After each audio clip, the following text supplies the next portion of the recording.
ముందుగానే కడగాలండి. ఇసుక మట్టి ఉంటుందండి చాలా. దీన్ని సన్నగా కట్ చేసి పెట్టుకోవాలి ఫ్రెండ్స్. ఒక 5 పచ్చిమిర్చి, 5 టమాటాలు, 2 ఉల్లిపాయలు చిన్న చిన్న ముక్కలు కట్ చేసి పెట్టుకున్నాం. ముందుగా స్టవ్ మీద ప్యాన్ పెట్టుకున్నాం. గంటతోని ఆయిల్ పోస్తున్నానండి. 2 గంటలు పోస్తున్నాను ఆయిల్. మరి పచ్చిమిర్చి ఒక 5 ఉల్లిపాయలు మంచిగా మగ్గాలండి. నేను అల్లం పేస్ట్ వేస్తున్నానండి.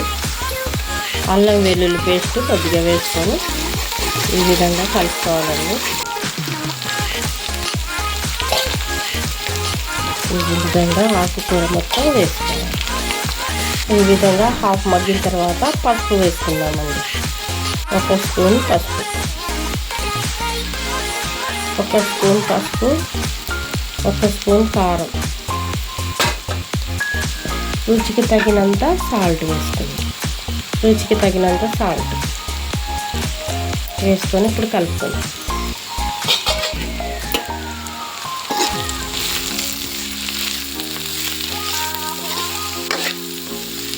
ఇప్పుడు కట్ చేసి పెట్టుకుని టమాటా ముక్కలు వేసుకుందాం. టమాటాలను ఆ విధంగానే ఉంచి మూత పెట్టుకుందాం. ఇలానే ఉంచి మూత పెట్టుకుందాం. సగం మగ్గిన తర్వాత మూత తీసి టమాటాలు మొత్తం కలుపుకోవాలి.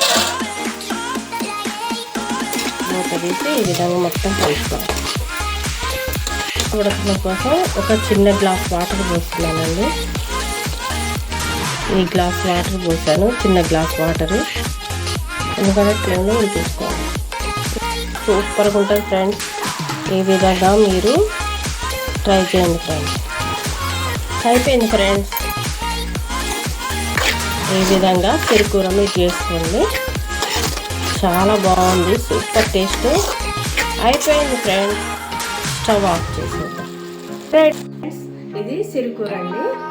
చిన్న తోటకూర సూపర్ టేస్ట్ ఉంటుంది ఫ్రెండ్స్. Super taste. ట్రై చేయండి. ఓకే ఫ్రెండ్స్, ఈ వీడియో కనుక మీకు నచ్చినట్టయితే లైక్ చేయండి, షేర్ చేయండి, సబ్స్క్రైబ్ చేయండి, కామెంట్ చేయండి. Okay, thank you friends. ఎంతో రుచికరమైన సిరికూర, చిన్న తోటకూర